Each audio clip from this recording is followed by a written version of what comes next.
Pse mimozat vyshken kaq herët në Shqipëri? Mimoza është një lule e brisht e hershme, ndjellse, por edhe shumë delikate. Ajo kërkon diell, ujë dhe ngrohtësi, përndryshe lulëzimi i saj është i shkurtër dhe vyshket shpejt. Kur ishim fëmijë apo adoleshent, mimoza ishte simboli i pranverës dhe dashurisë. Ishte simboli i pranverës sepse mimoza ishte lulja e parë që zverfte kodrat dhe fushat e gjelbëruara të Shqipërisë që në muajin shkurt. Ishte simboli i dashurisë sepse në ato vite i adhuronim një vajze që dashuronim ose një njeriu të shtrenjtë si mësueses në 7 mars apo nënës në 8 mars. Më kujtua ky detaj kur po shikoja poeten Mimoza Ahmeti në një reality show nga më të ndjekurit në Shqipëri. Sot e përbashkëta mes dy mimozave është Stina e pranverës. Ashtu si mimozat, ajo lulëzoi në vigjilje të pranverës shqiptare. Mimoza Ahmeti në moshën 20 vjeçare ishte fituese e festivalit të parë të poezisë në Sanremo në vitin 1988, organizuar nga ROI. Pas Ismail Kadares, veprat e Mimoza Ahmetit u përkthyen në disa gjuhë të botës: frëngjisht, anglisht, spanjisht, italisht. Mimoza Ahmeti ishte inspirimi i gjeneratës son me vargjet dhe talentin e saj. Mimoza kaloi kufit e letërsisë duke kërkuar dimensione të tjera artistike, si në muzikë dhe pikturë.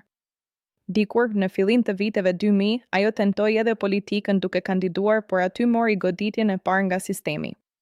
Stuhia dhe ngricat shqiptare le sulmuan për t'i humbur shkëlqimin e saj. Mira, sy dhe vesh janë rikthyer për të parë idhullin e dikurshëm, por tashmë të vyshkur dhe rudhur nga dimi i madh shqiptar që ka kaluar.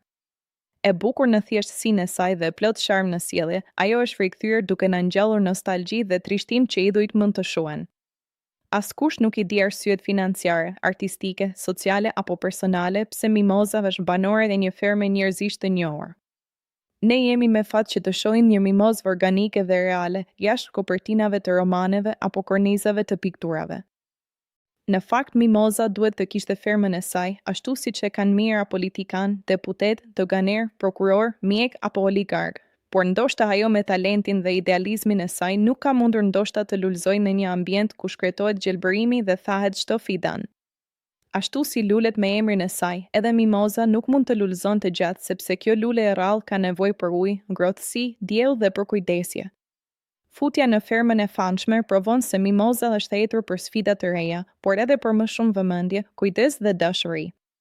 Fatkeqësisht, fundi i artistëve në Shqipëri është tragjik, njësoj si Mimozat nga ngricat e dimrit të vonuar. Ata përfundojnë të varfër, të braktisur, të vetmuar, të harruar dhe të kërrusur nga pesha e një realiteti që nuk e kishin parashikuar në vargjet e tyre. Fundi i trisht është shkruar nga Mimoza në poezinë e saj. Vdekja o qetësi e gjithfuqishme eternale, nga ti unë dola me përpjekje dhe ti për të kthyer. Veç me i mundim shëngqen ka kthimi. Isha foshnja atëherë, tani jam njeri. Ne jemi me fat që në fundin e pranverës të shohim Mimozën si njeri. Një fund i mundimshëm me pak rreze drite, sepse pas shumë vitesh mund të rrethohet sërish nga dashuria e miliona njerëzve. Ne thjesht duhet të shohim si ajo shkërqen në errësirë dhe të dëgjojmë mendjen e saj të ndritur. Mimoza në fundin e stinës, ashtu si në poezinë e saj, pjalmimi i luleve po e shpërndan polenin e saj kudo përpara se degët të thyen nga koha.